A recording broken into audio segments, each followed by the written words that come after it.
Welcome back to another video. Got a lot of updates today. First, we're down to 37% on our batteries on this trailer, and that's not a great thing. So to remedy that, I've got two things going. Well, one, I tried this whole thing, but the polarity is reversed apparently, and it threw an error about grounding. So the trick that worked perfectly with the charging the Tesla off of this little guy did not work in this instance, so that kind of sucks. But I do have, you can see this black and white cable coming in here.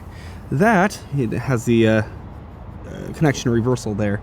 That is the little, I guess Zamp originally started using these, but it's a little SAE connection. So that is working about 12, 14 watts, something like that. So it's not fast, but it is something. And at least as of right now, cables are coming up, and we've got these two guys here. So they gave us the solar panels that we're going to use the other way, which is awesome. That's really cool. No brackets for them, but that's totally okay. We'll figure that out. And in the meantime, I think they're just going to hang out in here. I don't suspect they're going to go very far unless they grow legs. But I have a run in series, and they should be pretty happy. Let's say, yeah. It's also pretty neat. We can see the same statistics right here on this little servo monitor. So you can see 10 watts, that's next to nothing. So, hey, it's pretty cool. It works. Now, it's a little unfortunate that we can't obviously charge off of the All Power's backup because that is 100% charged, although we could bring it with us. I'm trying to keep things very simple. So we're heading out for the weekend. We have a 3-day weekend. So that's a great thing. I don't know if we'll bring it or not. Still debating, but it is good to know that the solar works and got it all hooked up to my phone. Now, if you're wondering what the code is, by default, some of the devices are like 6 zeros on the Victron setup, but all of these devices had a little sticker on them. So if you have a brand new Escape or any rig that has Victron, check for that sticker. It'll actually say a 6-digit code. Now, here are a couple things that I was not expecting. So we have these lamps here on the bottom. These are obviously the turn signals.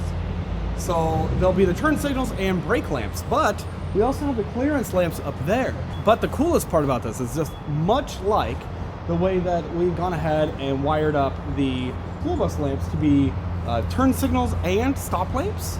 Exact same thing here. Now I'm pretty excited about that because that's a pretty huge safety feature. Yeah, big fan. Next up, let's talk about this bathroom. And one, I think my favorite feature, honestly, is that automatic light. It's simple things, somebody had actually asked about the lighting in here. So you might actually notice, this is very cool, and it's hard to get a color temperature based on a video, of course. This is very cool light, whereas every other lamp in here, maybe aside from the stove, is a very warm light, and it's actually kind of nice. It's a little more cozy. Now, Emma and I both took showers last night. Well, Emma went in about 5 minutes after turning the water heater on because it's not an on-demand system, so it does take a little bit of time to warm up.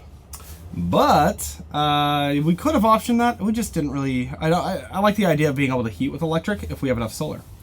How did that go?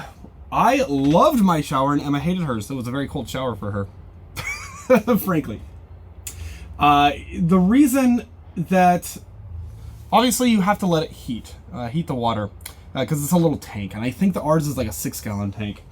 Now, I took a pretty, I would say maybe a 15-minute shower. I kind of overdid it because I knew that we wanted to go fill up and dump today, but I loved it. It was a great shower, and part of the difference is that because the water heater is literally right there, the length of pipe and the amount of water coming out that might be cold, for example, when you shut it off, is so minimal, which is awesome. So, no, it was a really, really great shower, although I will say it got a little hot. You really have to dial it in, so we haven't perfected that quite yet. And there is a clear shower curtain here. We had absolutely no spillage. We do need a little mat, a little bath mat right here. We'll figure that out, along with one up by the front. But the fan in here worked wonders. We actually left it on overnight just because it was so moist in here. And there was absolutely no moisture in here by the morning. Great thing. And because we have full propane tanks, I went ahead and filled those up last night.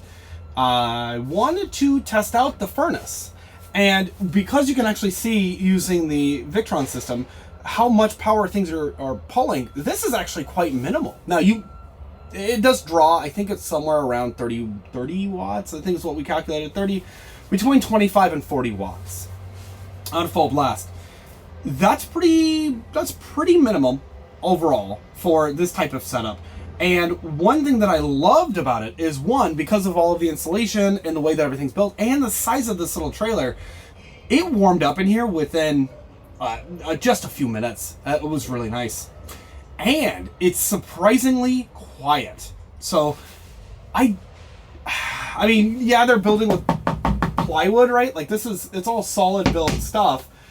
But it's the quietest propane furnace we've ever had. I love it. And I suspect it might just be a smaller model, which is great from an efficiency standpoint in terms of power and BTUs, because we just don't need more than that. Therefore, we're not going to burn more than that out of our propane. So all in all, just wonderful. It does introduce moisture. Let's be real. And if you guys don't believe me on that, go ahead and get a humidity meter and then try it. Just nothing. Don't cook, don't shower, right? Go ahead and look at the ambient, then turn your furnace on. You'll notice that humidity will rise.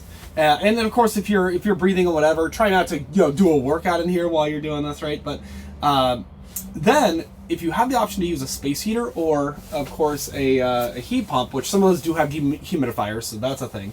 That's a nice thing. But if you have the option to try a space heater, you'll notice the difference. At least we have we ended up cracking one of the windows up here, as well as we've had the fan open, not on, but open up top. And we had the bathroom fan constantly pulling things out, and we still stayed very toasty, kept the condensation down to a minimum. It exists, but it's not remotely close to what I would call a problem. So, big fan, let me tell you. What an odd thing. The side of that building is so bright right there. Ooh, interesting. Is that the sun I've heard so much about? Huh. Well, we won't see it because we're here in this alley. As far as steps go, as far as like setting up and parking at a like an RV spot for a while, these steps are awesome. They are solid. That's great. I mean, you step on them, they're good. You can play all day. The problem is that, well, there's multiple problems with them. One, they collect, because of the grooves on them, which is great for grip, they collect a lot of dirt. And then, of course, you go trying to shake them off, but then you go and you flip them upside down in the rig. Of course, if you go to open or close these steps and you don't have the door all the way open, of course, you're gonna catch it on the door, and it's not that big of a deal. We can just touch it up, but there's a little bit of a learning curve there. The other thing is, I mean, one, I'd rather the steps just be on the outside. Whatever. But the way that we live, this is not going to do it. It's so, for example, if I want to go ahead and pull up somewhere, every single time I've got to open the door, do all this, and typically we just want to get in and out. We don't want to be hanging out outside. But if somebody walks by, what are they going to see? Even if we move this guy back here, which we could do, they're going to see this step. And if we've got a sidewalk right there, that's not the greatest thing. So, yeah, this is more of an us problem than the vast majority of people problem, because a lot of folks can, just wipe it. But when you're full timing, this is not ideal. How do we remove these? And we're not going to do it yet. You'll find out why in the next couple weeks. The way you remove them is just the same way that they get installed. It's the opposite. So right here, you see all of these screws, and you just simply have to unscrew those, back those out. And what we'll probably end up doing is just setting these in Lenny V-Bus, because I like them. I really like the stair functionality, the durability, all that. I just kind of also hate them. They're just awkward to deal with right now. Now, don't get me wrong. This is not an escape problem. This is more of an Emma and I problem in the way that we boondock in the cities. Actually, if we boondocked like a lot of folks do on BLM land, we'd actually just leave these exactly how they are. However, if you're new to the channel, you may not know this, but we have never stayed in an RV park. And because we work full-time, and Emma is actually a principal, we live off the grid. We live very oddly. So for now, we're going to leave these in just for a short period of time, and eventually they will come out. Just a couple screws, and what we'll probably end up doing is taking some skateboard tape, fundamentally, and covering those little holes up, because I don't want to, I don't want to grab a lot of stuff. Because at any point, we can then reinstall them, and off we go. I will say again, I like these steps. Had we had the option, or had I known there was an option, we would have gotten the ones that were just on the outside, because then you can just choose to use them or not, and they don't make any difference to you. But the reason these are here is because there is a lift kit on this guy, and it comes up, well, it's hard to tell. Oh, this is a terrible example, actually, but up to a little past my elbow there. That's pretty awesome. Now, the other thing that we have under here is all of this insulation. And they really packed it under here with insulation, which is awesome. I will never complain about more insulation. Why would you? What does that mean? Well, it means that basically our body heat that's being produced just by existing in there, obviously also moisture and humidity, but it's really warm, surprisingly, just by us moving and the dogs. Actually, we were not able to open this all the way up because of this awning arm, but we can crack this, and it takes care of a lot of the moisture, especially while we're asleep. But the floor, especially after turning the furnace on last night, the floor actually stayed decently warm. And it's essential, it's not like ducted or anything like that, right? Like, it doesn't need to be, because it's a 25, almost a 25-foot tail. But the interior space is about 21 feet, so you don't need all that. And that's the beauty of it, is it really goes right along with our ethos of basically keeping it simple and keeping it efficient. Kind of efficiency is the name of the game. I don't know. I have nothing but positive things to say about it. The insulation especially. Now, it does have a lift kit. That lift kit is really cool. It does mean that you have to step up into the rig a little bit higher, but, depending on the, the location, not a big deal. But even with that lift kit, trying to get into the U-Haul spot, I did smack this guy. Just barely kissed it on the way in. I don't think you'll be able to see. It's got a little nick there, but even though it's all aluminum, I was worried because I'm like, oh, hell, what's up? I inspected the underneath as far as I could. There is absolutely no damage. Nothing is like adjusted out of whack. It just barely kissed down there. I think that aluminum frame is a lot stronger than I would have given it credit for. Now, somebody did ask about the weight distribution hitch. Is that approved by Escape?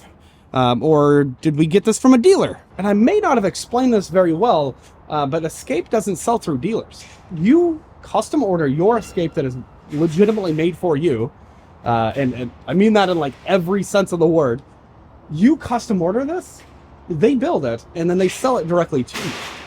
So they actually picked that. I think it was a $1,000 option. We obviously paid for that, and so far so great. The interesting thing is I can generally predict based on where the like if I'm going around a curve, that rear tire, that rear axle there on the truck, these are not terribly far off from that. I've been like monitoring that like crazy. I can remember using the Blue Ox system with the Airstreams.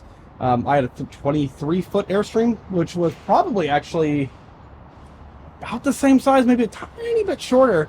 And that thing seemed to definitely like cut in even more. I don't know if the weight distribution hitch is due to that. I haven't towed in a little while, but I do explicitly remember that guy cut in a lot more, so I'd have to swing wider. This thing, like when I'm saying like it tows well, it tows really well. Yeah, no, I have absolutely no complaints whatsoever.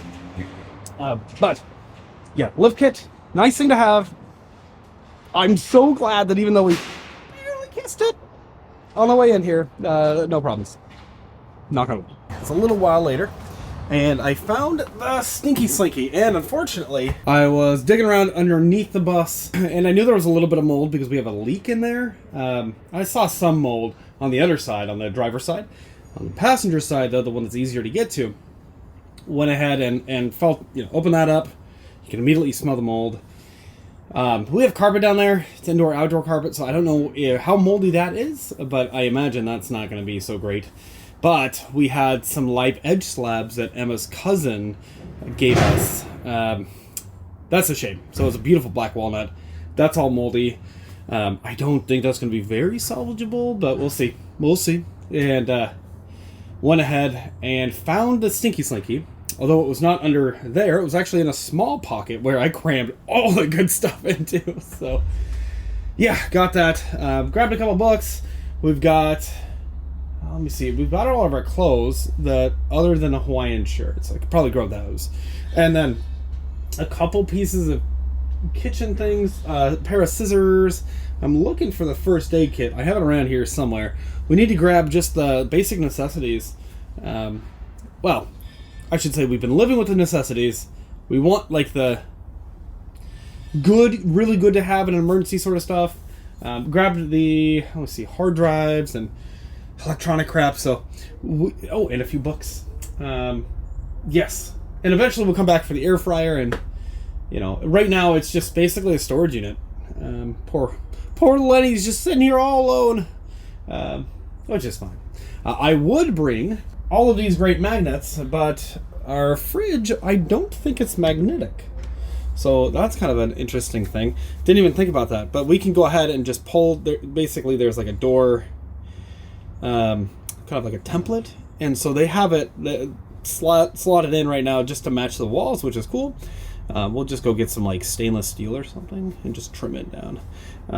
I think that'll be pretty neat. And then we can put our magnets on there and all that good stuff, because we have a lot of these cards and they're really cool stuff I like to put up from you guys, which is nice. I'm trying to think of any, we've got most of our kitchen stuff already, most of the needful sort of stuff, all the seasonings that we really use. Yeah, all the must-have stuff we have. So we are going to head out shortly. I need to go pick up Emma down south, and then we're heading north to our favorite place. You guys know where it's at, and I feel like that's a good first trip, so to speak, with the new trailer, and I think it'll fit very well with the sailboat colors. So yeah, finish up in here, and we'll hit the road.